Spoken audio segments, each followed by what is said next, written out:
पार्वती पतये हर हर महादेव।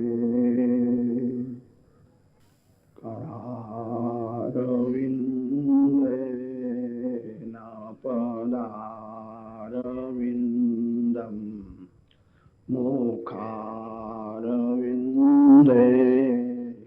विनिवेशयन्तम् वटस्य पत्रस्य पुटे शयानम् बालं मुकुन्दं मनसा स्मरामि। श्रीकृष्ण गोविन्द हरे मुरारे हे नाथ नारायण वासुदेव।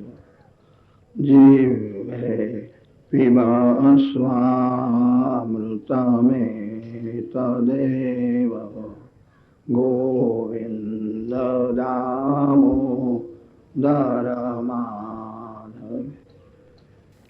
विक्रेतु कामा किल गोपकन्या मुरारिपादार्पितचित्तवृत्ति दध्यादिकं मोहवशादवोच गोविन्द दामोदर माधवे। गृहे गृहे गोपवधू कदम्बा सर्वे मिलित्वा समवाप्ययोगम् पुण्यानि नामानि पठन्ति नित्यं गोविन्द दामोदर माधव। सुखं शयाना निलये निजेति नामानि विष्णो प्रवदन्ति मर्त्याः ते निश्चितं तन्मयतां व्रजन्ति गोविन्द दामोदर माधवे। जिह्वे सदैवं भज सुन्दराणि नामानि कृष्णस्य मनोहराणि समस्तभक्तार्तिविनाशनानि गोविन्द दामोदर माधवे। सुखावसाने इदमेव सारं दुःखावसाने इदमेव ज्ञेयं देहावसाने इदमेव जाप्यं गोविन्द दामोदर माधव। श्रीकृष्ण राधा गोकुलेश गोपाल गोवर्धन नाथ विष्णु। जिह्वे पिबा स्वामृतमेतदेव गोविन्द दामोदर माधव।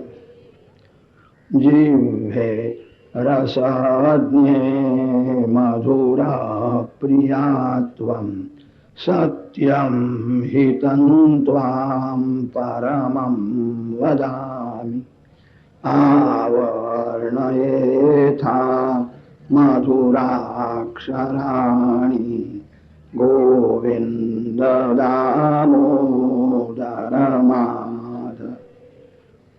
त्वामेव यान्ति छे मम देहि जिह्वे समागते दण्डधरे कृतान्ते वक्तव्यमेवं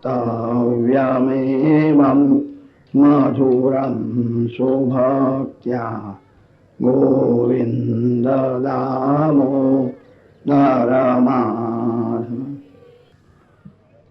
स्वस्ति श्री गणेशाय नमः। श्री सरस्वत्यै नमः। श्री गुरुभ्यो नमः।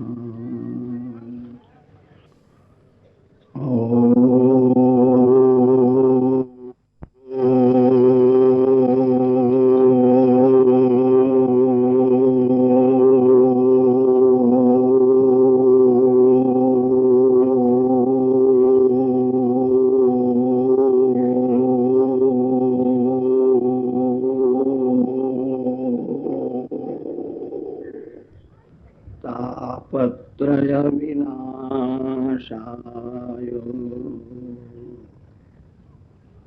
श्रीकृष्णाय वयं नुमः। परमात्मा श्री कृष्ण दर्शन करने से मानव जन्म सफल होता है। मानव शरीर में ही परमात्मा का दर्शन होता है। मानवेतर किसी को भी भगवान का दर्शन नहीं होता। भगवान ने मानव को ही ऐसी बुद्धि दी है, मानव को ही ऐसी शक्ति दी है। मानव अपनी बुद्धि और शक्ति का उपयोग भगवान के लिए करे तो इसी जन्म में उसको भगवान का दर्शन हो। स्वर्ग के देवों को भी भगवान का दर्शन नहीं होता है। स्वर्ग भोग भूमि है। जो बहुत पुण्य करता है वह जीव पुण्य का फल सुख भोगने के लिए स्वर्ग में जाता है। स्वर्ग में देवों को अति सुख मिलता है। अति सुख भोगने पर भी दुख का अंत नहीं आता है। साधारण मानव ऐसी कल्पना करता है, मेरे को बहुत पैसा मिले, मेरा बंगला होवे, मैं सुख भोगूंगा, शांति मिलेगी। सुख भोगने से थोड़े समय तक शांति के जैसा लगता है। सुख भोगने से दुख की समाप्ति नहीं होती है। सुख के पीछे ही दुख खड़ा है। ऐसा संसार में कोई सुख नहीं है जिसके पीछे दुख न हो। सुख के बाद दुख आता ही है। स्वर्ग के देवों को अति सुख तो है, शांति नहीं है। पशु पक्षी किए हुए पाप का फल दुख भोगते हैं। स्वर्ग के देवलोक किए हुए पुण्य का फल सुख भोगते हैं। स्वर्ग में नवीन पुण्य नहीं होता है। स्वर्ग में कोई भक्ति नहीं कर सकता है।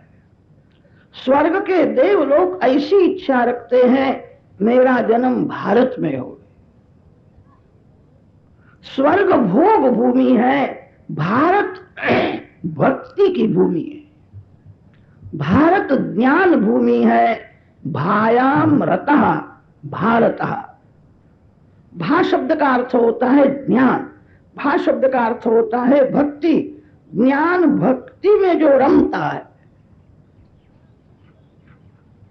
जिसको भगवान का आनंद मिला है, वही भारतीय है। हमारे ऋषि भगवान के आनंद में तन्मय रहते थे। बड़े बड़े राजाओं को राजमहल में अतिशय सुख तो मिलता था, अति सुख भोगने पर भी उनको शांति मिलती नहीं थी। तब राजमहल छोड़ करके ऋषियों के आश्रम में जाते थे। ऋषियों के आश्रम में भौतिक सुख के साधन नहीं थे। झाड़ के नीचे बैठते थे, कंदमूल फल में संतोष मानते थे। उनको भगवान का आनंद मिला था, इसलिए उनके सत्संग में आने वाले उनको भी आनंद मिलता था। आनंद भगवान देते हैं। सुख भोगने से दुख का अंत नहीं आता। देवलोक ऐसी इच्छा रखते हैं, भारत में किसी वैष्णव के घर में मेरा जन्म हो, मैं जन्म से भक्ति करूंगा। पशु पक्षी को पाप का फल भोगना पड़ता है। पशु कभी हंसता नहीं है, पशु कभी कभी रोता है। पशु योनि में सुख नहीं है, आनंद नहीं है। पशु का जन्म दुख भोगने के लिए हुआ। पशु कदाच कोई पाप करे तो भगवान उसको क्षमा कर देते। पशु में अतिशय अज्ञान है। पशु उसी को कहते हैं जो शरीर को ही आत्मा समझता है। मैं शरीर हूं, शरीर का सुख मेरा सुख है, ऐसा जो समझता है वही पशु है। आप सब लोग बड़े ज्ञानी हो, आप जानते हो मैं शरीर नहीं हूं। मैं बिगड़े हुए शरीर को सुधारने वाला हूं। शरीर जब बिगड़ जाता है तब मैं उसको सुधारता हूं। मैं तन नहीं हूं। मानव बड़ा ज्ञानी है, मानव को ज्ञान है मैं मन नहीं हूं। मेरा मन जब पाप करता है, मेरा मन जब खराब विचार करता है, तब मन को समझा करके पाप करने से मैं रोकने वाला हूं। पशु तो शरीर को ही आत्मा समझता है। पशु योनि में अतिशय अज्ञान होता है। अति अज्ञान होने से पशु का स्वभाव कभी भी सुधरता नहीं। जन्म से मरने तक पशु का स्वभाव एक सरीखा ही रहता है। बिल्ली ने कभी चूहे की हिंसा छोड़ दी है ऐसा देखा नहीं है, सुना नहीं। जन्म से मरने तक वो चूहे को मारती ही रहती है। पशु का स्वभाव नहीं सुधरता है। पशुओं में अतिशय अज्ञान है, मानव ज्ञानी है, मानव का स्वभाव सुधरता है। बाल्यावस्था में आपका स्वभाव जैसा था वैसा आज नहीं है। स्वभाव बदलता है, मन बदलता है। आप बहुत प्रेम से भगवान के नाम का जप करते हो, आप प्रेम से भागवत की कथा सुनते हो। कथा सुनने के बाद, सतत भगवान के नाम का जप करने के बाद धीरे धीरे स्वभाव सुधरता है। मानव ज्ञानी है, अपने स्वभाव को सुधार सकता है। मानव अपने मन को सुधार सकता है। मानव बहुत सावधान रहे तो दूसरे को भी सुधार सकता है। मानव शरीर में ही भगवान का दर्शन होता है। मानव बहुत सावधान रहे तो पाप को छोड़ सकता है। पशु पाप को नहीं छोड़ सकता है। मानव बहुत सावधान रहे तो सतत भक्ति कर सकता है। स्वर्ग के देव भक्ति नहीं कर सकते, सुख भोगते हैं। भक्ति मानव शरीर में ही होती है। मानव शक्ति और बुद्धि का उपयोग भगवान के लिए करे तो इसी जन्म में उसको भगवान का दर्शन हो। आज से ऐसी इच्छा रखो मेरे को भगवान का दर्शन करना। श्री कृष्ण दर्शन की जिसके मन में इच्छा है उसके हृदय में भगवान आते हैं। भगवान हृदय में जब आते हैं तब पाप छूटने लगता है। साधारण मानव पाप क्यों करता है? वो भगवान को जानता नहीं है, भगवान के स्वरूप का उसको ज्ञान नहीं है, उसको भगवान का दर्शन करने की इच्छा नहीं है, इसीलिए वो पाप करता है। जिसके मन में भगवान का दर्शन करने की इच्छा हुई उसका पाप छूटने लगता है। आज से आप ऐसी इच्छा रखो मेरे को भगवान का दर्शन करना है। साधारण कोई मानव ऐसा विचार करे कि इसी जन्म में करोड़पति होना है, अशक्य है। कोई साधारण मानव बहुत पैसे के लिए प्रयत्न करे तो भी वह करोड़पति नहीं हो सकता। मानव ऐसा विचार करे इसी जन्म में भगवान का दर्शन करना।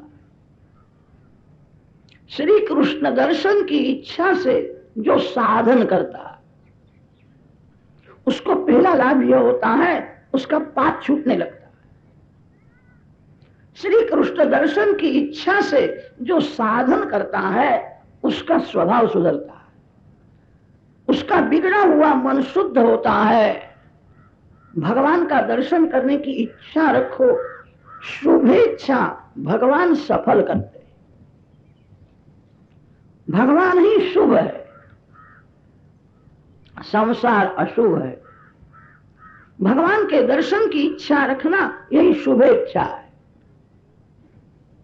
इच्छा दो प्रकार की होती है, शुभ और अशुभ। संसार का कोई सुख भोगने की इच्छा वो अशुभ इच्छा है, भगवान का दर्शन करने की इच्छा ही शुभेच्छा है।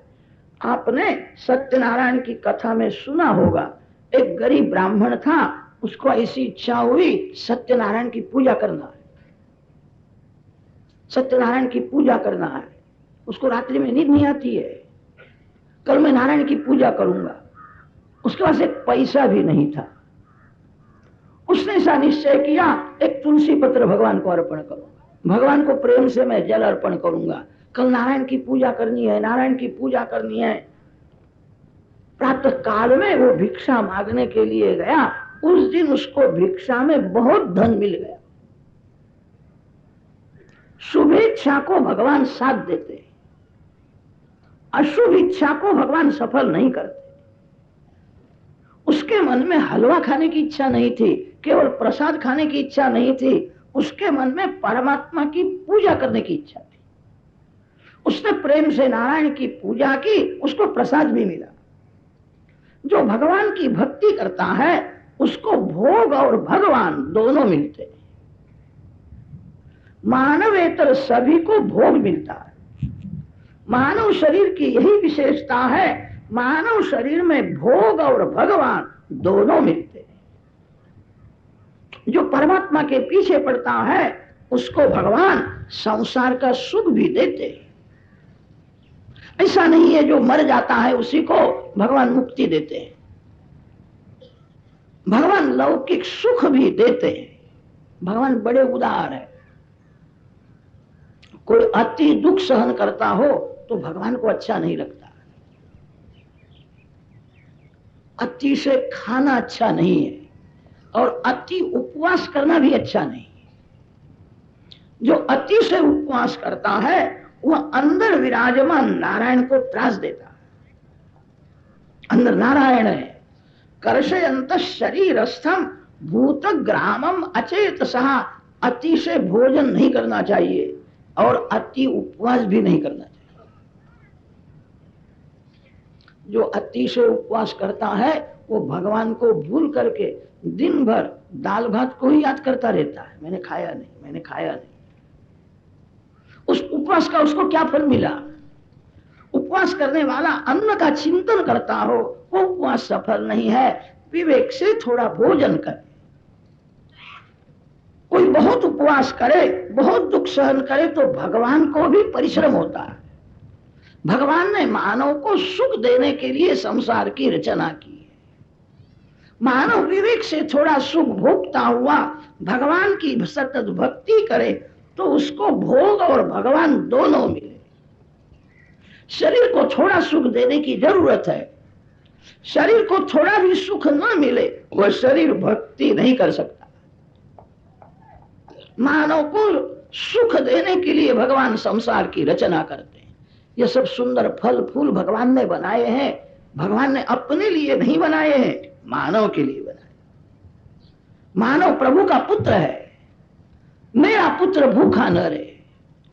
भगवान ने मानव को सुखी करने के लिए ही जगत की रचना की है।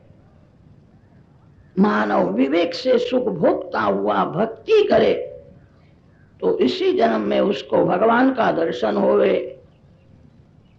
भगवान का दर्शन करने का सरल साधन भागवत है।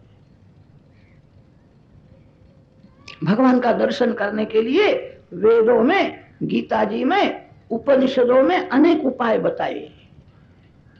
व्यास महर्षि को ऐसा लगा कलयुग के लोगों को ये उपाय बहुत उपयोगी नहीं होंगे। अनेक साधन बताए हैं। कलयुग का मानव दुर्बल है। उसने शक्ति का विनाश किया है। उसकी बुद्धि मंद है। वेदांत ऐसा कहता है भगवान का दर्शन करना हो तो सब कुछ छोड़ दो, शरीर से अलग हो जाओ। शरीर का सुख मेरा सुख नहीं है, शरीर का दुख मेरा दुख नहीं है।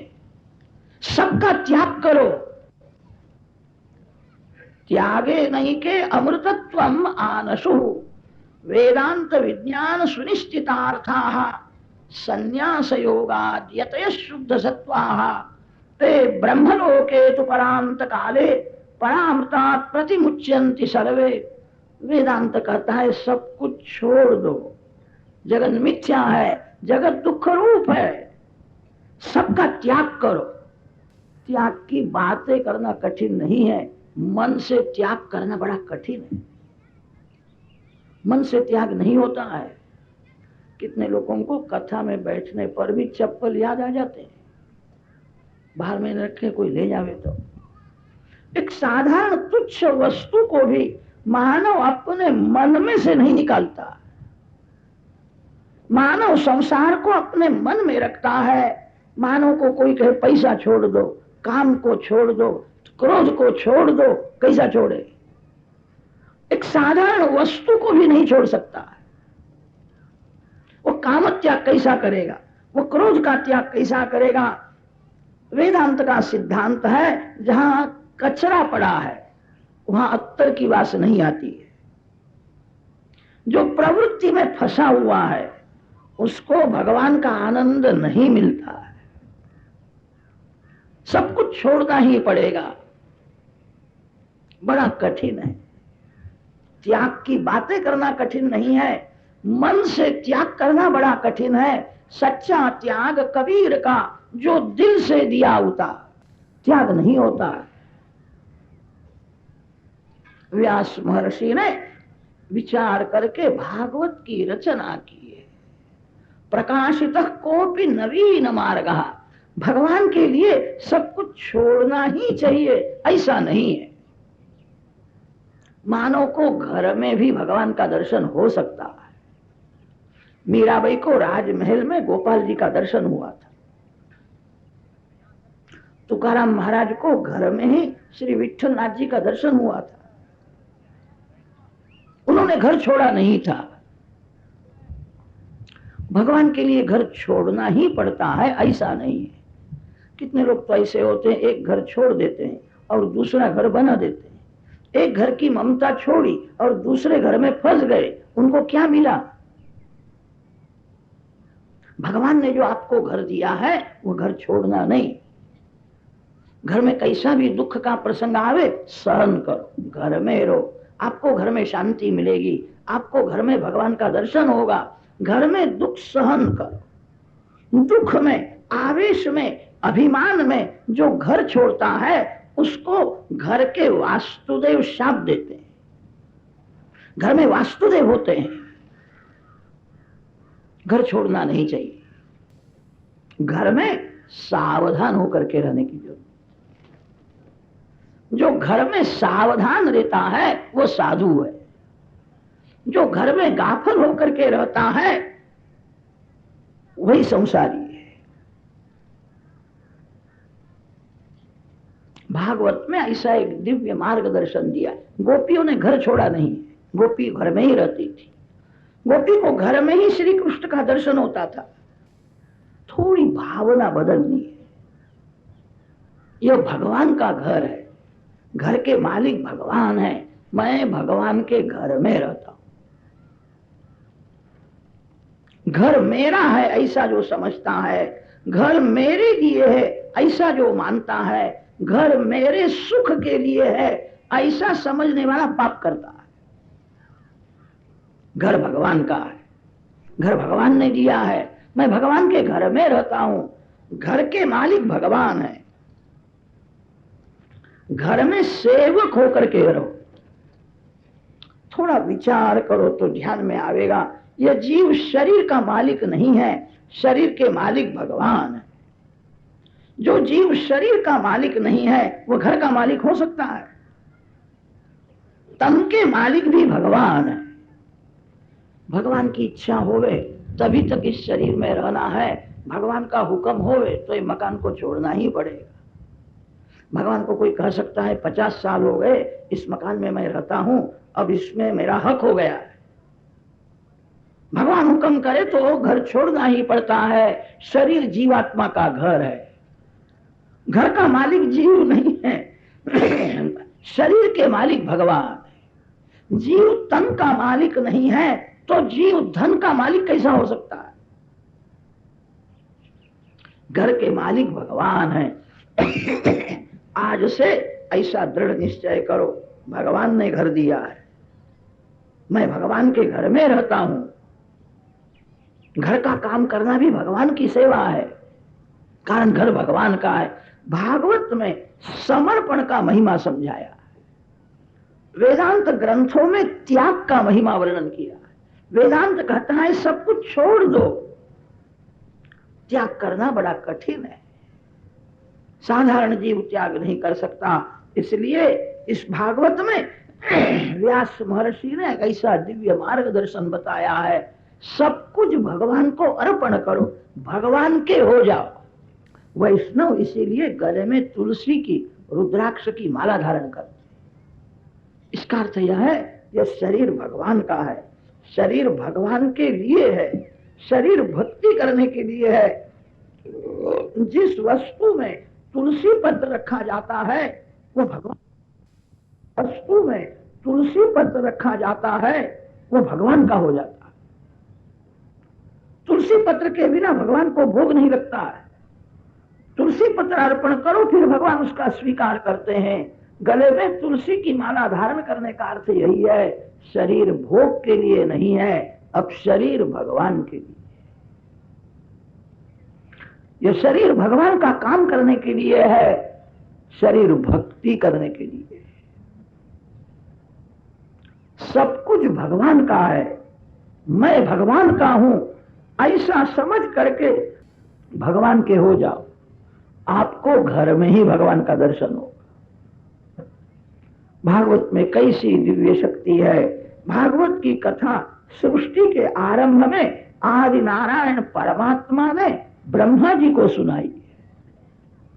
ब्रह्मा जी ने वही कथा नारद जी को सुनाई। नारद जी महाराज ने वही कथा व्यास महर्षि को सुनाई है। व्यास महर्षि ने उसका विस्तार किया, उसको बढ़ाया है, बड़ी परमहंस संहिता बनाई है। वह कथा व्यास जी ने सुखदेव जी महाराज को सुनाई और सुखदेव जी महाराज ने गंगा किनारे परीक्षित राजा को वही कथा सुनाई। कथा सुनने से परीक्षित के हृदय में नारायण का स्वरूप प्रकट हो गया। कथा में कैसी शक्ति है, आप जिसकी बातें बहुत प्रेम से सुनते हो वह कान में से आपके अंदर आ जाता है। आप किसकी बातें सुनते हो? साधारण मानव की बातें सुनने से मन बिगड़ जाता है। कितने लोगों को ऐसी आदत होती है, दो जन कोई बातें करते हो तो अपने कान को वहां भेज देते, जाओ वहां क्या बोल रहे हैं। दूसरे की बात सुनने से क्या लाभ है? परीक्षित राजा ने बहुत प्रेम से एकाग्र चित्त से भागवत की कथा सुनी। सुखदेव जी महाराज श्री कृष्ण दर्शन स्मरण करते हुए कथा करते हैं। एकाग्र चित्त से परीक्षित कथा सुनते हैं। कथा सुनने का फल ऐसा हुआ, परीक्षित के हृदय में नारायण का स्वरूप प्रकट हो गए।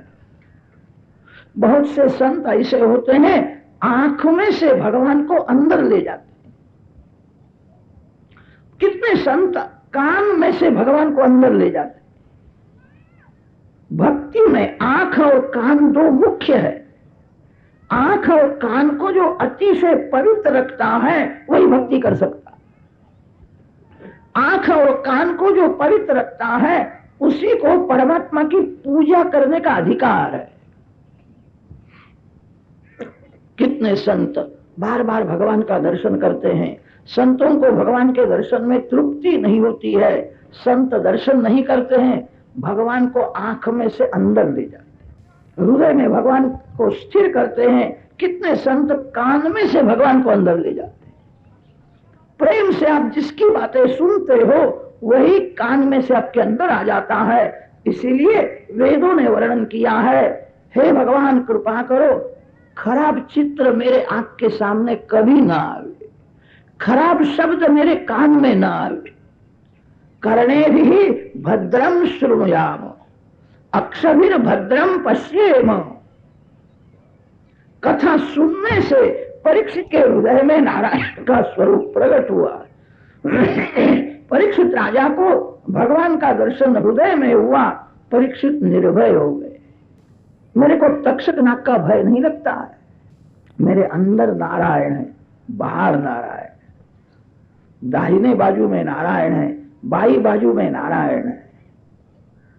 ज्ञान और भक्ति जब बढ़ जाती है तब जगत रहता ही नहीं है, भगवान ही बाकी रहते। तक्षक नाग में भी नारायण है। परीक्षित ने कहा है, मेरे को तक्षक का भय नहीं लगता है। आपने मेरे को कथा नहीं सुनाई, आपने नारायण का दर्शन करने की मेरे को आंख दी है। सद्गुरुदेव कृपा करते हैं तो भगवान का दर्शन करने की आंख देते। संतो दिशंति चक्षुंषि बहिर्अर्कः समुत्थितः। सद्गुरुदेव सच्चिष्य को दूसरा कुछ भी नहीं देते, आंख देते। मेरे को आपने भगवान का दर्शन कराया है। कथा सुनने से परीक्षित महाराज निर्भय हो गए। काल से सभी को भय लगता है, जीव मृत्यु से डरता है। मृत्यु के भी मालिक भगवान नारायण है। भागवत की कथा मानव को निर्भय बना देती है। भगवान के भक्त निर्भय होते हैं, उनको किसी का भय नहीं लगता। भक्ति करने पर भी जिसको भय लगता है समझना भक्ति उसकी बराबर नहीं। जो भगवान की भक्ति बराबर करता है उसको अनुभव होता है भगवान मेरे साथ में है, भगवान मेरे साथ में है, मैं अकेला नहीं हूं। रुपया हाथ में होवे तो मानव अपने को सुखी समझता है, मेरे पास रुपया है। पैसे को साथ में रखने वाला अपने को सुखी मानता है जो परमात्मा को साथ में रखता है। लक्ष्मी पति जिसके साथ में रहते हैं उसको कैसा आनंद मिलता हो। भागवत की कथा मानव को निर्भय बनाती। भागवत की कथा मानव को निस्संदेह बनाती है। सुखदेव जी महाराज ने समाप्ति में परीक्षित राजा को कहा था, समय हो गया है, तेरे मन में कोई शंका हो तो तू प्रश्न कर, मैं तेरे को कथा सुनाता हूं। मैं यहां बैठा हूं तब तक तक्षक नाग नहीं आवेगा। कदाच आवे तो मेरी नजर पड़ने से उसका विष अमृत हो जाएगा। मेरे आंख में ऐसी शक्ति है, विष को मैं अमृत बना सकता हूं। समय तो हुआ है, मैं जब तक बैठा हूं तब तक तक्षक आवेगा नहीं, कदाच आवेगा तो काटेगा नहीं। मेरी नजर पड़ने से उसका विष अमृत हो जाएगा, घबराना नहीं। तेरे मन में कोई शंका हो तो तू प्रश्न कर, मैं तेरे को कथा सुनाता हूं। परीक्षित महाराज ने कहा, कथा सुनने के बाद मेरे मन में अब कोई शंका रही नहीं, कुछ पूछने की इच्छा नहीं, कुछ सुनना नहीं। कथा मानव को निस्संदेह बनाती है। बहुत से लोग प्रश्न पूछते, प्रायः प्रश्न वही पूछता है जो प्रेम से परमात्मा की पूजा नहीं करता। प्रश्न वही पूछता है जो प्रेम से भगवान के नाम का जप नहीं करता है। जो प्रेम से कथा नहीं सुनता, जो कथा सुनता है, जप करता है, प्रेम से पूजा करता है, उसके हृदय में भगवान आते हैं और भगवान उसको समझाते हैं।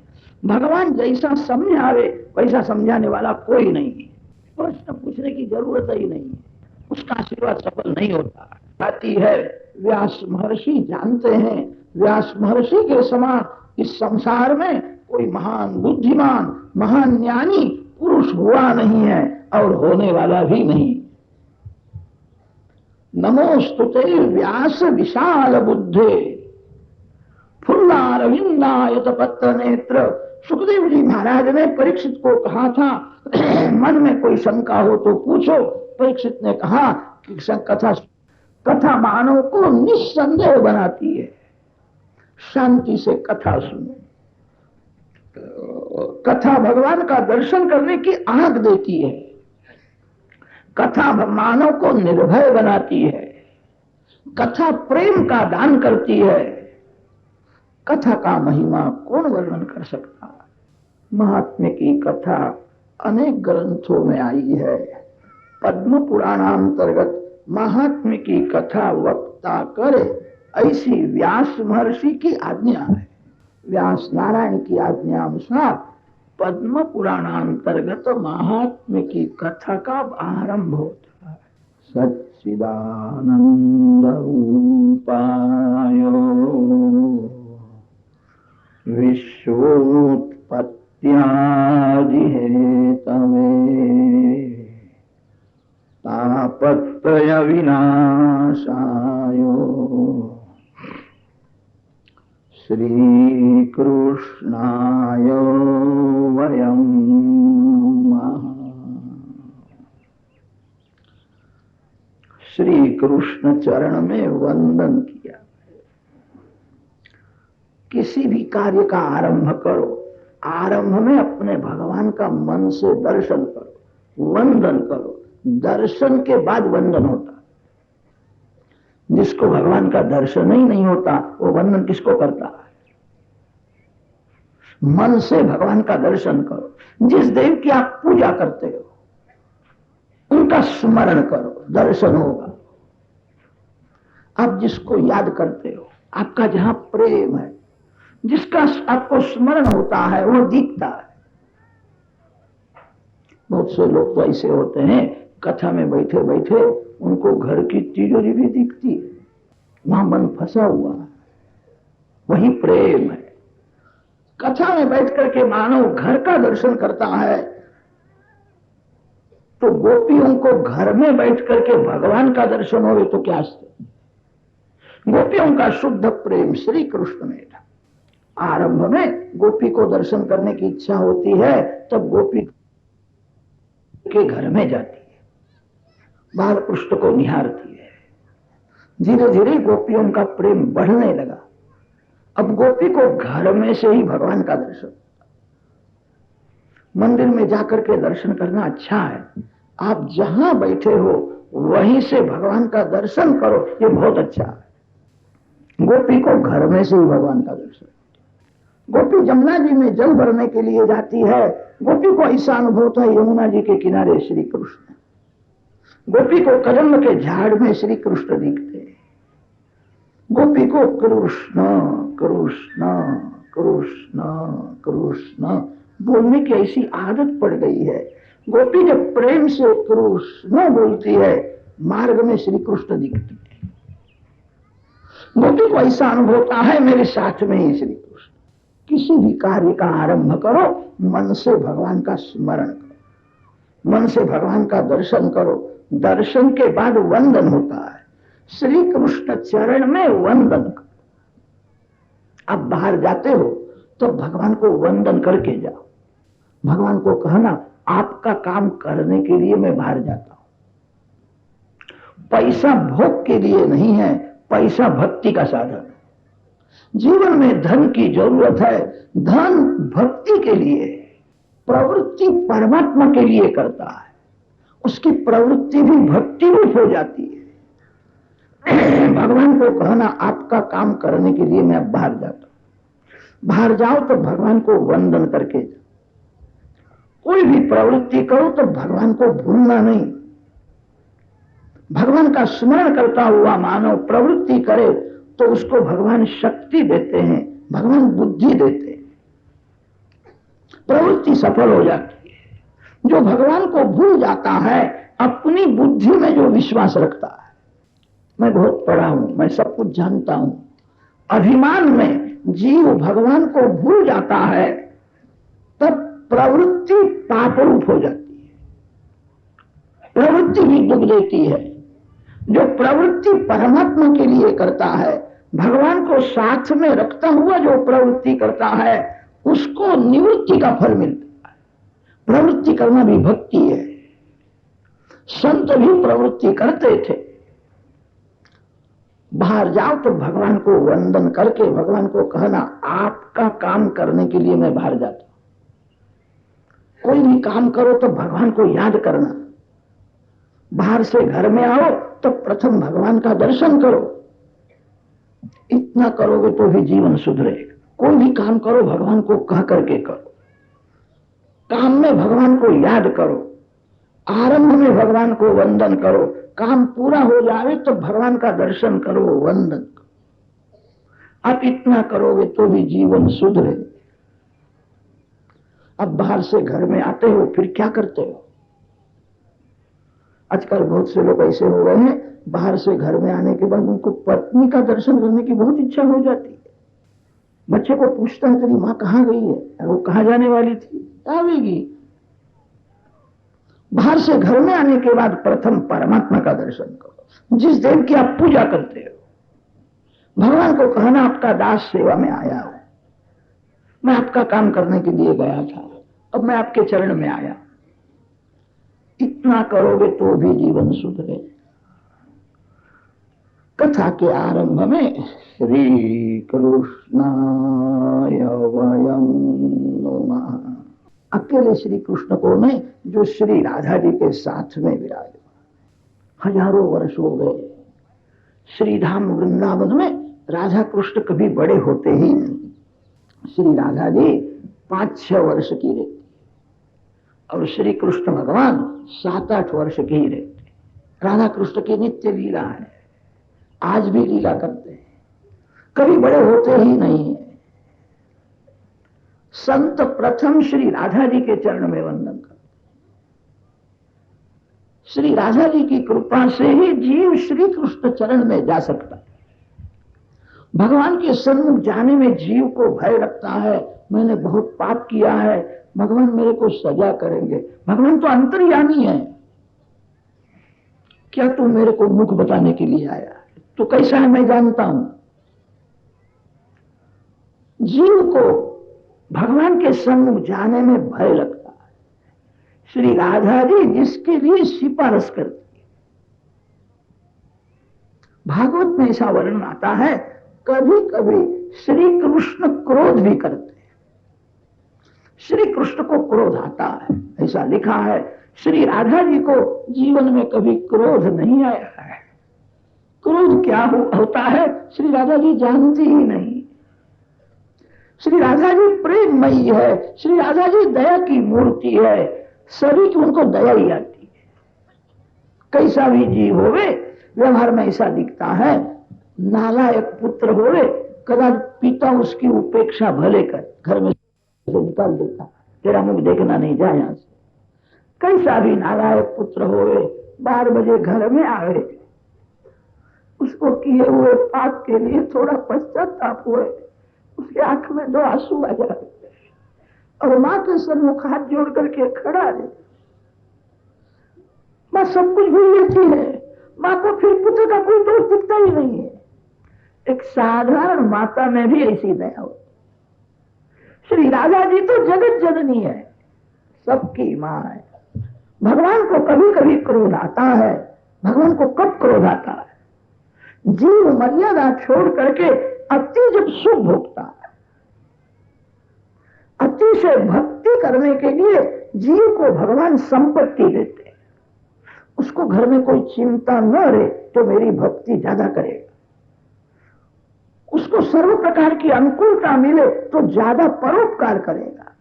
अति से भक्ति करने के लिए, अति से परोपकार करने के लिए भगवान कृपा करके घर में सुख देते हैं, संपत्ति देते हैं, अनुकूलता कर देते हैं। ये जीव ऐसा दुष्ट है, अनुकूल परिस्थिति में अति से भक्ति नहीं करता है, अति सुख भोगता है। जीव जब मर्यादा छोड़ करके अति सुख भोगता है तब तो भगवान को क्रोध आता, अब मैं दया नहीं करूंगा। आज तक इसके ऊपर मैंने दया बहुत की, ये दया करने लायक नहीं है, दुष्ट है, अब इसको मैं सजा करूंगा। कभी कभी भगवान क्रोध करते हैं और कभी कभी भगवान सजा भी करते हैं। भगवान को क्रोध आता है। श्री राधा जी को जीवन में कभी क्रोध आया नहीं। भगवान जब सजा करते हैं, राधा जी प्रभु को समझाती है, सजा न करो, दुखी हो जाए। आप सजा करोगे कहा जाएगा, मेरे को दया आती है, सजा न करो। भगवान कभी कभी आवेश में बोलते हैं, ये जीव दया करने लायक नहीं है, दुष्ट है, आज तक मैंने बहुत दया की है, ये दुष्ट है, नालायक है। श्री राधा जी प्रभु को प्रेम से समझाती, नालायक तो है, क्या किया जाए, लायक बाप का ही बेटा नालायक हो गया है, बाप तो लायक है। जीव दुष्ट है, आप दयालु हो, आप दया क्यों छोड़ते हो? जीव दुष्टता नहीं छोड़ता, आप दया क्यों छोड़ते हो? आप दया करो, सुधरेगा। अति से प्रेम होने से भगवान श्री कृष्ण श्री राधा जी के अधीन रहते, श्री राधा जी जो कहती है वही भगवान करते हैं। संत इसीलिए प्रथम श्री राधा जी के चरण में वंदन करते, श्री राधे श्री राधे श्री राधे। श्री राधा जी कृपा करे, मेरे लिए थोड़ी सी पारस करे, मैं लायक नहीं हूं। श्री राधा जी को सभी जीवों की जल्दी दया, कभी उनको क्रोध आया ही नहीं। जीव को श्री कृष्ण का वियोग हुआ, श्री कृष्ण से अलग हुआ जो जीव है, उसका भगवान के साथ संयोग सिद्ध कराने वाली भगवान की कृपा शक्ति, भगवान की आह्लादिका शक्ति श्री राधा जी।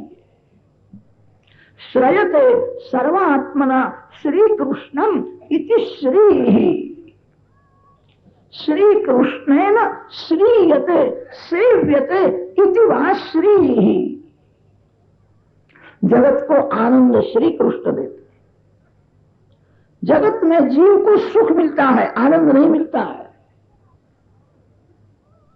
आनंद तो जीव को भगवान देते हैं, भगवान आनंद स्वरूप है, आनंद देने वाले भगवान को भी आनंद श्री राधा जी देती है। जगत के आधार श्री कृष्ण है, जगत आधार का भी आधार श्री राधा जी है।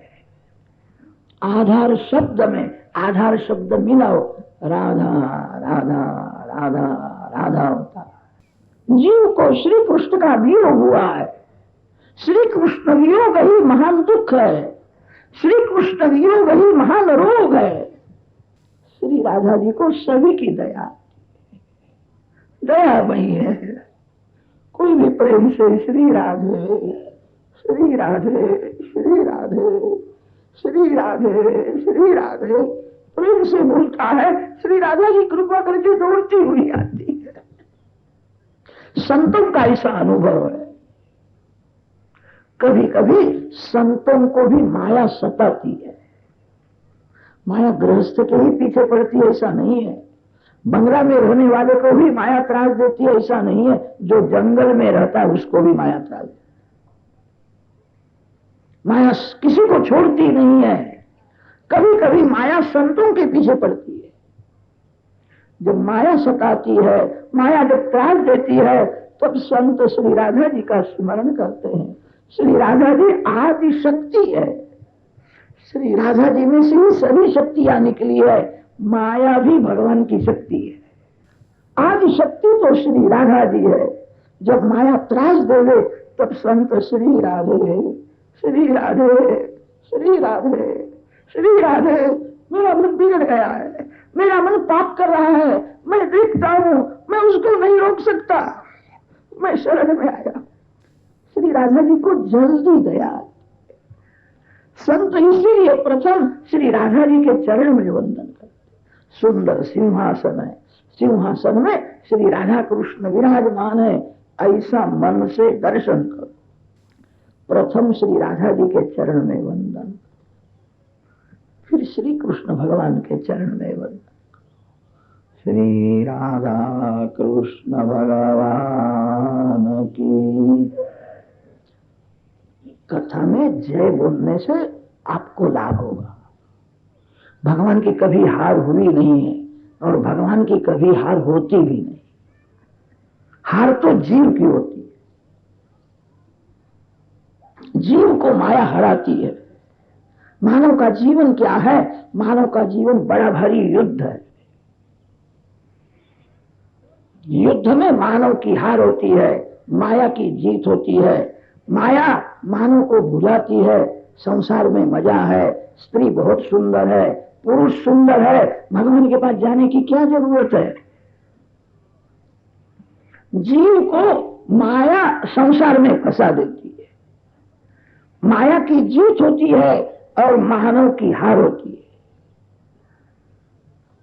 मानव की हार क्यों होती है? मानव प्रेम से भगवान की जय नहीं बोलता। आपकी हार हो वे, ऐसी इच्छा हो तो जय बोलना नहीं। आपकी जीत हो ऐसी इच्छा हो, श्री राधा कृष्ण भगवान। पहले से आवाज बहुत बढ़ गई। मानव मूर्ख नहीं है, सयाना है। सयाना होने पर भी उसको कोई सावधान करने वाला न मिले तब तक वो सयाना होता ही नहीं। सभी को सावधान करने वाले की जरूरत है। श्री गोवर्धन नाथ की, श्री गिरिराज धरण की, द्वारिकाधीश की, श्री बालकृष्ण लाल की, सद्गुरुदेव की।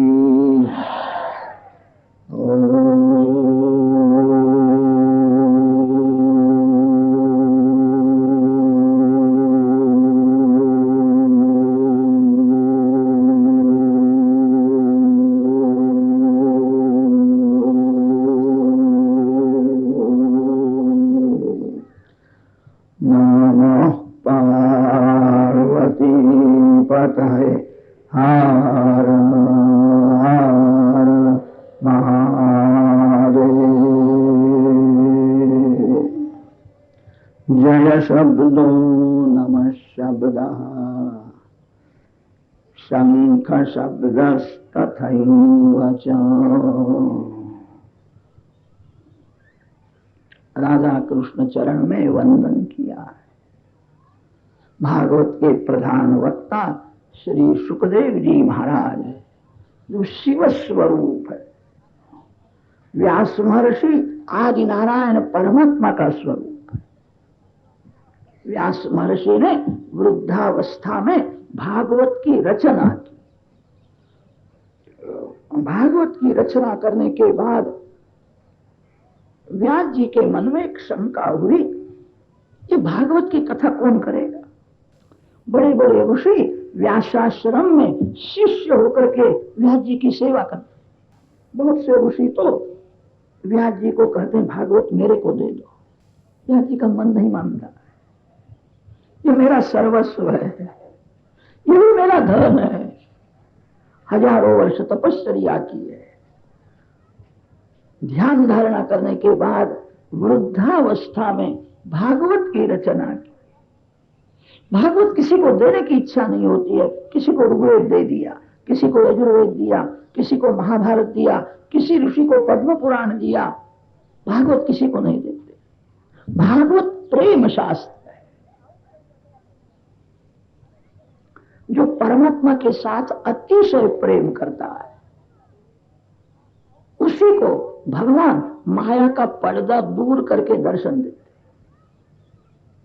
जहां कम प्रेम है वहां जीव भी अपने स्वरूप को छिपाता है। जहां अतिशय प्रेम होवे वहीं जीव अपना स्वरूप प्रकट करता है। जीव जगत के साथ बहुत प्रेम करता है, इसीलिए भगवान माया के पर्दे में रहते। जो जीव परमात्मा के साथ अतिशय प्रेम करता है उसी को भगवान माया का पर्दा दूर करके दर्शन देते। भागवत प्रेम शास्त्र है। जो जगत के साथ प्रेम करता है, जो संसार के जड़ पदार्थों के साथ प्रेम करता है, वो भागवत की कथा क्या करे। मैं जी का मन मानता नहीं है, यही मेरा सर्वस्व है, यही मेरा धन है, किसको दूं। वृद्धावस्था में भागवत की रचना करने के बाद व्यास महर्षि के मन में ऐसी इच्छा हुई, भगवान शंकर मेरे पुत्र हो गए। शिव श्री कृष्ण के साथ ही प्रेम करते। भगवान शंकर का धन श्री कृष्ण है। जगत से अलग रहते हैं, श्मशान में रहते। जगत को जिसकी जरूरत है शिव उसका त्याग कर देते। घर में एक गुलाब का फूल था, मन में शंका हुई गणेश जी को अर्पण करो कि हनुमान जी को अर्पण करो। फूल एक है, घर में देव अनेक है, गुलाब का फूल एक है। शंकर भगवान कहते हैं मेरे को गुलाब और चंपा का फूल अच्छा लगता ही नहीं है, ये दूसरे को दे दे, मेरे लिए धंधुरे का फूल ले आना। अरे गुलाब के लिए कोई झगड़ा करता है, धंधुरे के लिए कोई झगड़ा करता है। जगत जिसका त्याग करता है,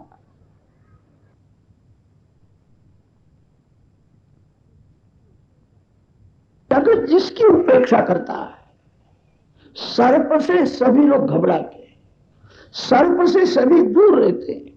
शिव जी का श्रृंगार सर्प से होता। नागेंद्र कुंडल, नागेंद्र हार, नागेंद्र यज्ञोपवीत। शिव स्वरूप दिव्य है।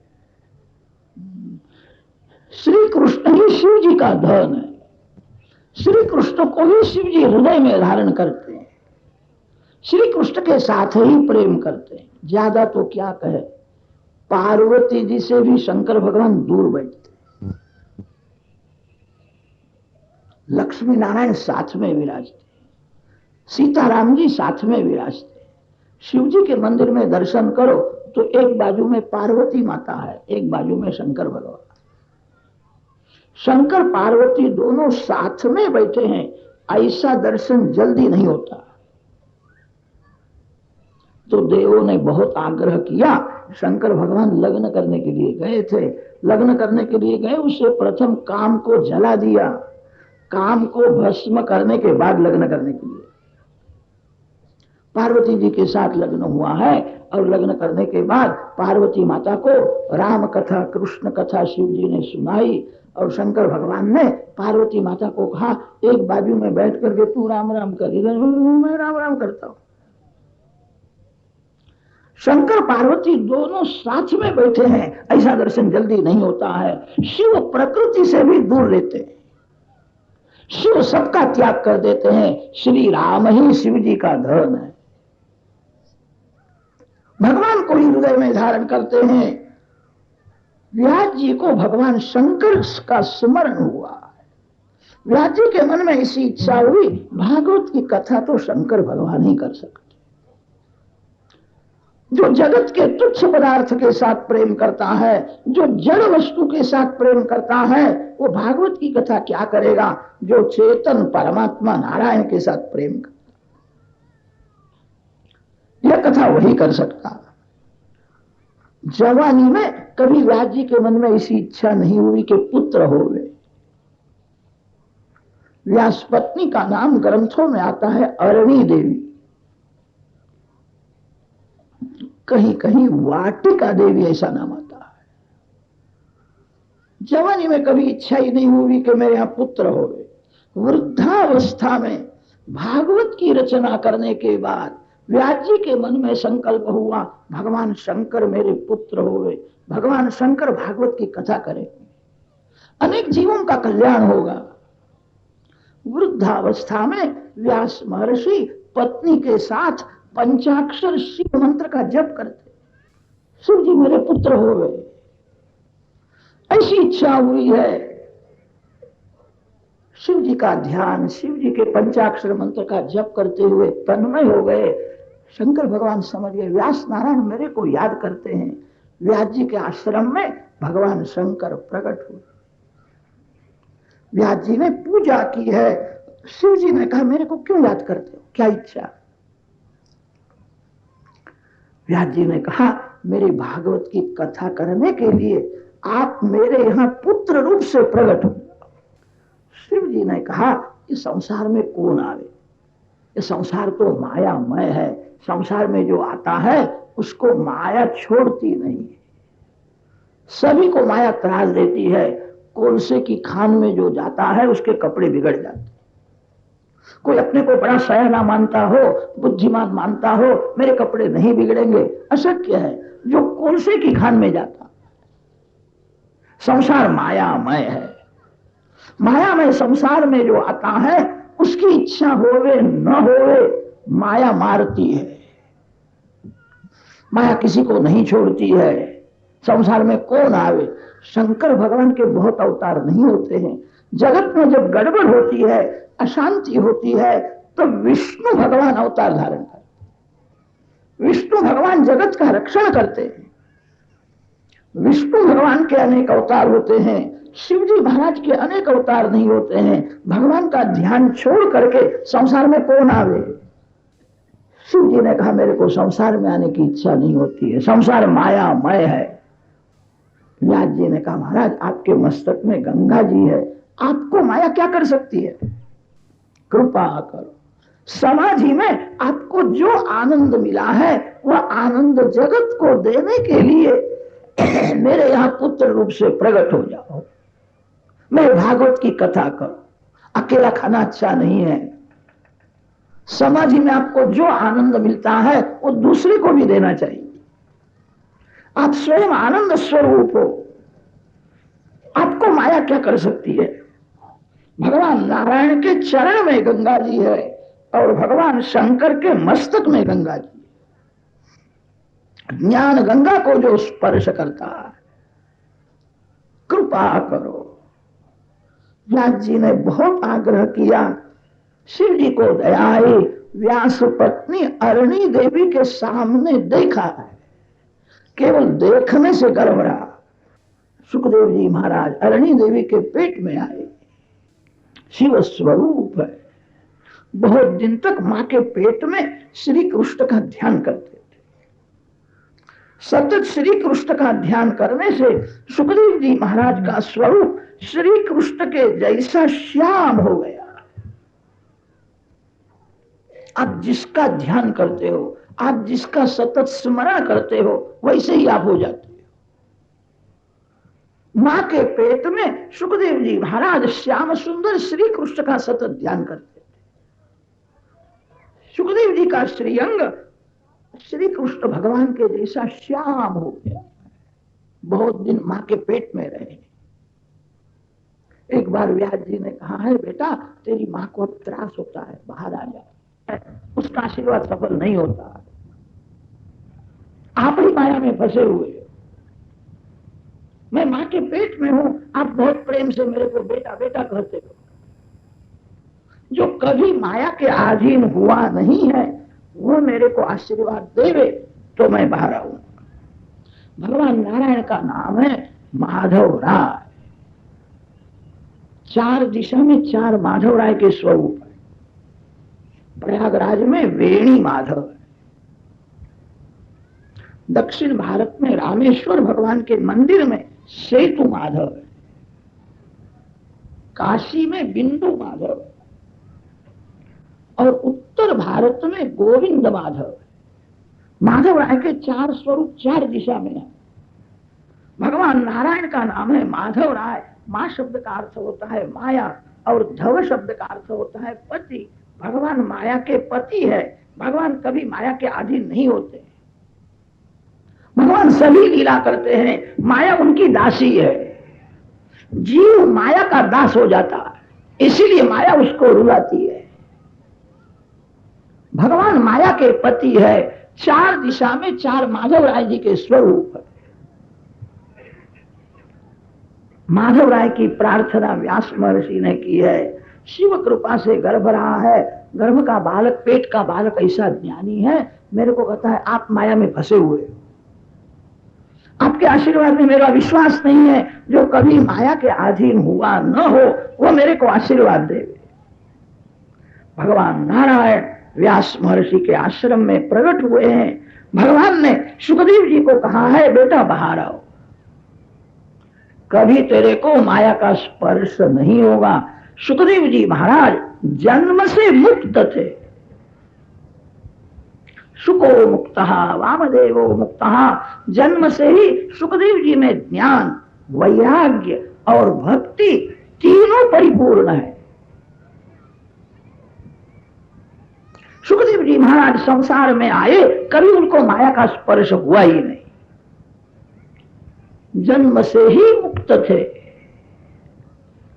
वही दूसरे को मुक्ति दे सकता है। पवित्र समय में सुखदेव जी महाराज का प्रागट्य हुआ।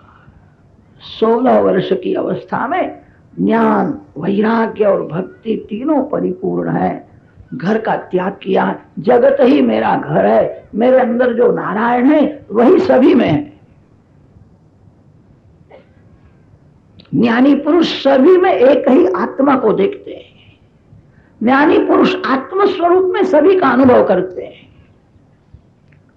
जगत ही मेरा घर है। अनेक जीवों का कल्याण करने के लिए सुखदेव जी महाराज घर छोड़ करके जाते हैं। यम प्रव्रजन्तमनुपेतमपेत कृत्यम द्वैपायनो विरह कातर आजुहाव पुत्रेति तन्मयतया सर्वोभिनेदुः तम सर्वभूत हृदयम मुनिमानतोस्मि। सुखदेव जी महाराज जाते हैं तब मां को दुख हुआ है, मेरा पुत्र बहुत लायक है, उसको देखने से मन शुद्ध हो जाता है। मेरा पुत्र ऐसा लायक है, उसको देखने से, याद करने से वासना का विनाश हो जाता है, बहुत लायक है। भले लग्न न करे, घर में रहे, मेरे आंख से दूर न जाए। मां रोने लगी है। सुखदेव जी घर छोड़ करके जाते हैं। अनेक जीवों का कल्याण करने के लिए उन्होंने घर छोड़ा है। व्यास जी पत्नी को समझाते, क्यों रोती है कि मेरा सुख मेरे को छोड़ करके जा रहे हैं, मेरे को बहुत प्यारा लगता है। व्यास जी समझाते हैं जो अतिशय प्रिय है वही भगवान को अर्पण करना चाहिए।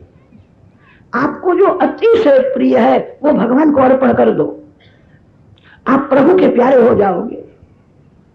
मानव का ऐसा स्वभाव है, उसको जो अच्छा लगता है वह अपने लिए अलग रखता है, उसको जो अच्छा नहीं लगता है वो मंदिर में जाकर के भगवान को अर्पण कर देता है। ये भक्ति है। अच्छा दूसरे को दो, जो आपको अतिशय प्रिय है वही परमात्मा को अर्पण करो, आप प्रभु के प्यारे हो जाओ। सुख तेरे को बहुत प्यारा लगता है, अब तेरा नहीं है, जगत का है, भगवान का है, उसके हाथ से अनेक जीवों का कल्याण होने वाला है। व्यास जी पत्नी को समझाते तो है, सुखदेव जी का वियोग सहन हुआ नहीं, मेरा पुत्र बहुत लायक, मेरे से भी श्रेष्ठ है, मेरे को छोड़ करके जावे नहीं। व्यास जी सुखदेव जी के पीछे पीछे दौड़ने, हे पुत्र, हे पुत्र, बेटा तेरी मां रोती है। सुखदेव जी ने वृक्षों के द्वारा उपदेश दिया है, तरवहा अभिनय रहु, सर्वांतर्यामी नारायण में लीन हो गए। वृक्षों में से ध्वनि निकलता है, हे पुत्र, हे पुत्र। वृक्ष व्यास जी को समझाते हैं, हम कभी पुत्र के लिए नहीं रोते हैं, जो पत्थर मारता है उसको हम अपना पुत्र दे देते। लोग तो हमारे पुत्र को काटते हैं और खा जाते हैं, हम कभी रोते नहीं हैं, मेरा पुत्र किसी के उपयोग में तो आया।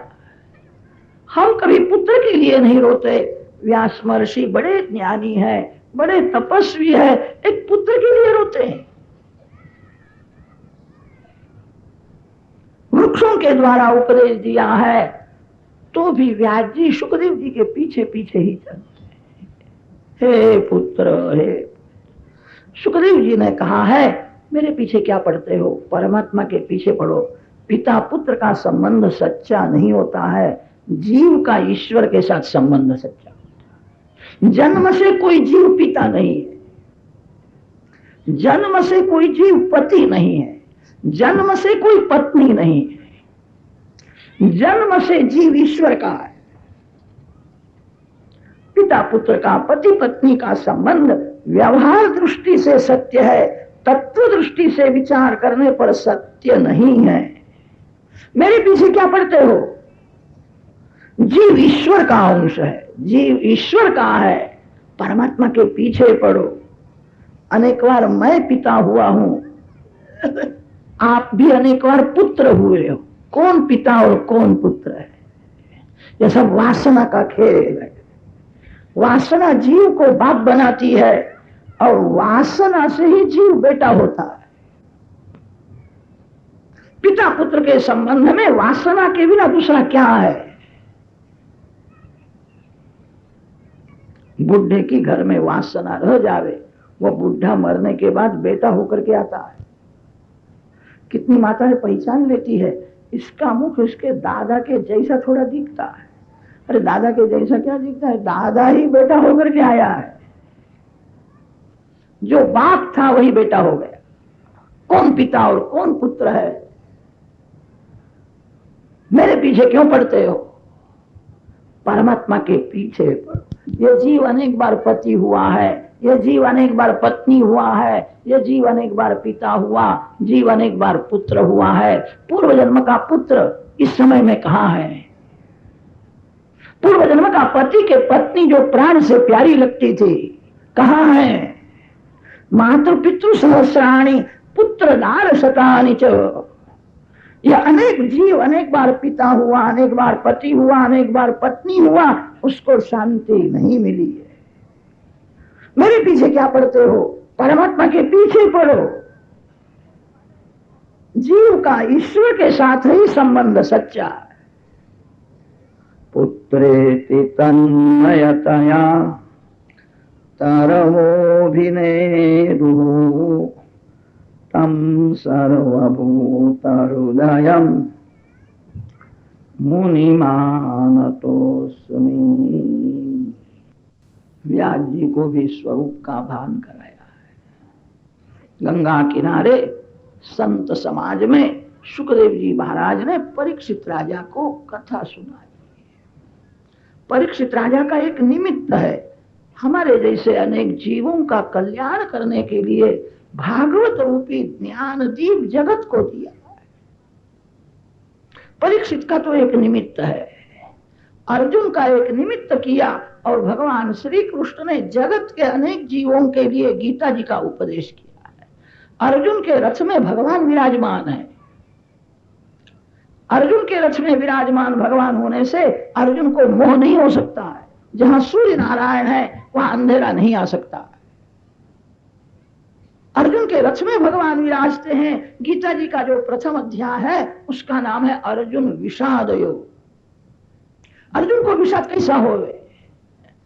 जिसके रथ में भगवान विराजमान है, भगवान के हाथ में घोड़े की लगाम है, भगवान जिसके सारथी हुए हैं, अर्जुन को विषाद नहीं है। अर्जुनम निमित्ति कृत्य, भगवान वासुदेव अर्जुन का एक निमित्त है। परीक्षित राजा का एक निमित्त किया है। परीक्षित के निमित्त से जगत के अनेक जीवों का कल्याण करने के लिए सुखदेव जी महाराज ने भागवत रूपी ज्ञान दीप जगत को अर्पण किया, जो अंदर प्रकाश का दर्शन कराता है, जो बाहर भी प्रकाश दिखाता है। प्रकाशमय परमात्मा का अनुभव करने वाला यह ज्ञान दीप है। प्रज्वालितो ज्ञानमय प्रदीप। सुखदेव जी महाराज गंगा किनारे कथा करते हैं। उस कथा में व्यास महर्षि भी बैठे थे।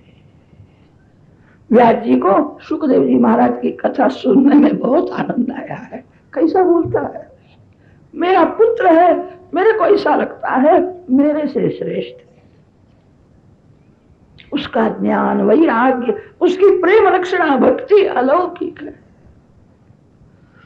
व्यास जी को भी स्वरूप का भान कराया।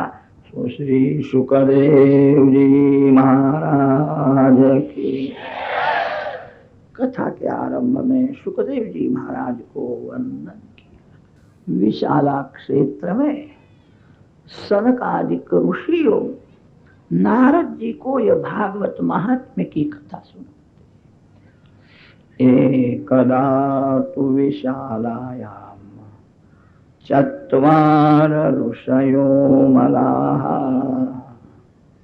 सत्संगार्थं समायाताः ददृशुस्तत्र नारद। नारद जी महाराज लोक संग्रही संत है। संत दो प्रकार के होते हैं, लोक त्यागी संत और लोक संग्रही संत। सुखदेव जी महाराज ने लंगोटी का भी त्याग कर दिया। व्यास जी को कहा, आप मेरे पिता नहीं, मैं आपका पुत्र नहीं। पिता पुत्र का संबंध सच्चा नहीं होता है, जीव का ईश्वर के साथ संबंध सच्चा। सबका त्याग कर दिया। सुखदेव जी लोक त्यागी संत है, नारद जी महाराज लोक संग्रही संत है। नारद जी महाराज इसीलिए कृपा करके जगत में घूमते हैं। धर्म का प्रचार होवे, भक्ति का प्रचार होवे, समाज सुखी होवे, इसलिए नारद जी की प्रवृत्ति होती है। एक बार नारद जी अनेक देशों में घूमते हुए बद्रिक आश्रम में विशाला क्षेत्र में आए हैं। सनक सनंदन सनातन सनत कुमार चार ब्रह्मर्षि जहां विराजमान। नारद जी ने कहा, देश दुखी है, कलयुग का प्रभाव बहुत बढ़ गया है, ज्ञान और वैराग्य को मूर्छा आई है, भक्ति छिन्न भिन्न हो गई, जीवन भोग प्रधान हो गया, जीवन में पैसा मुख्य हो गया, परमात्मा गौण हो गए। जीवन में भोग मुख्य हुआ और भगवान गौण हो गए। भक्ति छिन्न भिन्न है, ज्ञान वैराग्य को मूर्छा आई है। बहुत से लोगों को जगत देखने की इच्छा होती है, जगत जिसने बनाया है उसको देखने की कभी इच्छा नहीं होती है। कलयुग में ज्ञान को मूर्छा आई है, कलयुग में वैराग मूर्छा में पड़ा है, भक्ति छिन्न भिन्न हो गई है। जीवन में काम सुख मुख्य हो गया, जीवन में पैसा मुख्य हो गया, भोग प्रधान जीवन में भक्ति का विनाश हुआ। ज्ञान वैराग्य के साथ भक्ति पुष्ट होए, ऐसा कोई उपाय बताओ। सनत कुमार जी ने कहा, ऐसा उपाय तो कलयुग में एक ही है, भागवत की कथा। गंगा किनारे कथा होवे तो सात्विक भाव जल्दी जागृत होता है। गंगा किनारे आनंदवन है, आनंदवन में यह कथा की है। काशी को आनंदवन कहते हैं। सानंदम आनंदवने वसंतम आनंद कंदम हत पाप वृंदम वाराणसी नाथम अनाथ नाथम। गंगा किनारे चलो। सनत कुमार नारद जी के साथ गंगा किनारे आए हैं, कथा होने वाली है। सुना, बड़े बड़े ऋषि संत महात्मा राजा लोग भी बिना निमंत्रण वहां आए। जो लोग घर में बैठे थे उनके यहाँ भृगु ऋषि जाते हैं। भृगु ऋषि सभी को मनाते हैं, कथा में चलो, आपको समय न हो तो आध घंटा बैठना, फिर उड़ जाओ। एक एक के घर में जाकर के प्रेरणा करते हैं। बहुत से लोग अभिमान में बैठे थे, मैंने भागवत पढ़ा है, मैं सब जानता हूं, अभिमान में घर में बैठे थे। बहुत से लोग आलस में घर में बैठे थे। भृगु ऋषि एक एक के घर में जाते हैं, एक एक को प्रेरणा करते हैं। भृगु ऋषि ने विचार किया, मेरी प्रेरणा से कोई कथा सुनेगा, मेरी प्रेरणा से कोई भगवान के नाम का जप करेगा, तो उसमें मेरा भी पुण्य का अंश रहेगा। जो पाप को साथ देता है, जो पापी को साथ देता है, उसको पाप थोड़ा भोगना पड़ता है, पुण्य में साथ देना चाहिए। पापी से, पाप से दूर रहो। भृगु ऋषि एक एक के घर में जाकर के प्रेरणा करते हैं। गुरुत्वात् तत्र नायातान भृगु संबोध्य चानयत। सनत कुमार जी नारद जी को यह कथा सुनाते हैं।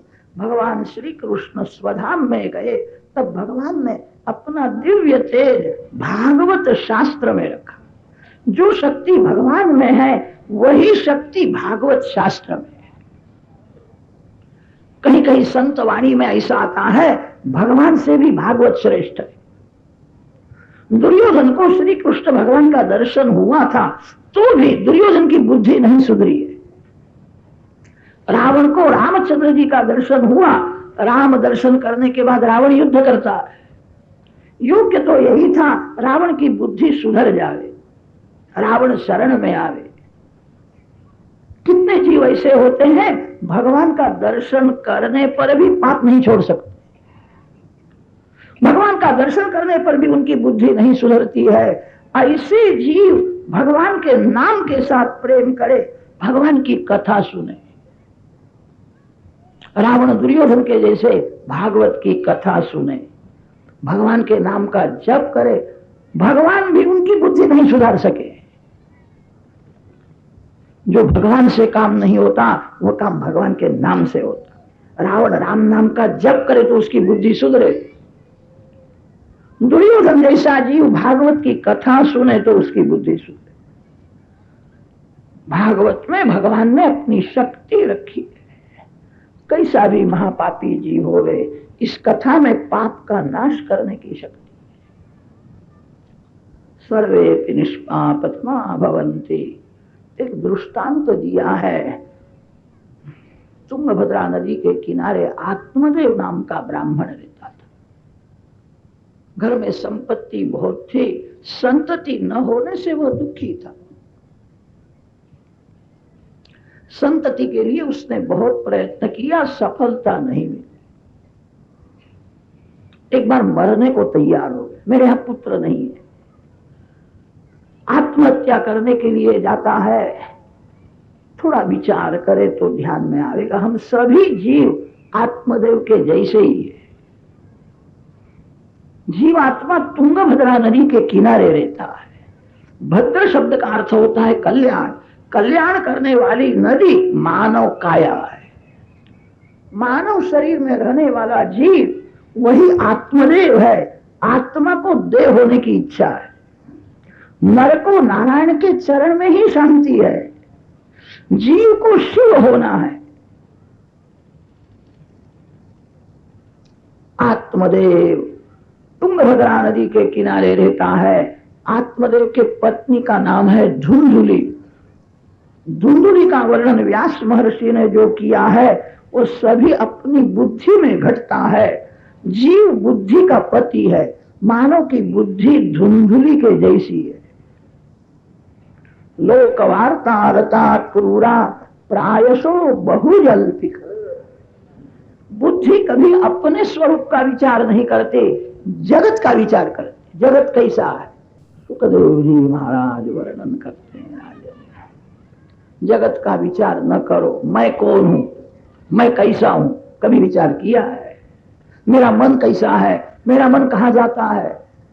जगत का विचार करने से लाभ नहीं है, अपने स्वरूप का विचार करो। बुद्धि प्रायः जगत का विचार ही बहुत करती है। जगत की बातें सुनने में उसको मजा आती है, अपने स्वरूप का विचार नहीं करती है। जीव बुद्धि का पति है। जीव का बुद्धि के साथ संबंध होने पर सत्संग करे तो विवेक रूपी सत्पुत्र का जन्म हो। सत्संग के बिना विवेक नहीं जागृत होता है। विवेक ही जीव को भगवान के चरण में ले जाता है। बिनु सत्संग विवेक न होई, राम कृपा बिनु सुलभ न सोई। हमने सत्संग नहीं किया, विवेक जागृत हुआ नहीं। जिसको विवेक नहीं है वो संसार नदी में डूब करके मर जाता है। विवेक संपत्ति से नहीं मिलता, विवेक सत्संग करने से मिलता है। आत्महत्या करने के लिए नदी किनारे गया था, वहां उसको संत मिले। संत ने कहा आत्महत्या करना पाप है, आत्महत्या करना, मेरे घर में पुत्र नहीं है। संत समझाते पुत्र नहीं अच्छा है, तेरा कल्याण तेरे को ही करना है। तेरा पुत्र क्या करेगा कि महाराज पुत्र होए तो श्राद्ध करे, पिंडदान करे। संत समझाते हैं तेरा श्राद्ध तेरे को ही करना है। मेरा पुत्र मेरा श्राद्ध करेगा, मेरा उद्धार होगा, ऐसी आशा रखने का समय ही नहीं है। कलयुग के पुत्रों को माता पिता का श्राद्ध करने की फुर्सत नहीं होती। आपका श्राद्ध अपने हाथ से ही करो। शरीर पिंड परमात्मा को अर्पण करो। भात का पिंड के आटे का पिंड देने से मुक्ति मिलती है। श्राद्धादिक सत्कर्म करने से सदगति मिलती है। वासना से जीव की दुर्गति हो जाती है। इसीलिए शास्त्रों में श्राद्धादिक सत्कर्म बताए हैं। सदगति का अर्थ होता है अच्छी जगह मिलती है। जन्म मरण के त्रास में से जीव तो तभी मुक्त होता है जो जीव अपना पिंड दान अपने हाथ से करता है। शरीर पिंड परमात्मा को अर्पण करो, जिसका जीवन भगवान के लिए। संन्यास से सर्वथा सुखम। संत समझाते हैं आत्मदेव ने माना नहीं पुत्र होना ही चाहिए। कि तेरे भाग्य में पुत्र का सुख लिखा नहीं है। आत्मदेव ने कहा मेरे भाग्य में लिखा न हो तो आपके भाग में से निकाल करके मेरे को दे दो, मैं मरने के लिए आया हूं। संत को दया आई, संत ने फल दिया और कहा यह पत्नी को खिलाना। गर्भ रहने के बाद दोनों सत्कर्म करोगे तो सत्पुत्र हो। सगर्भा स्त्री जैसे कर्म करती है उसकी असर गर्भ के बालक के ऊपर होती। इसलिए शास्त्रों में सगर्भा स्त्री के नियम बताए।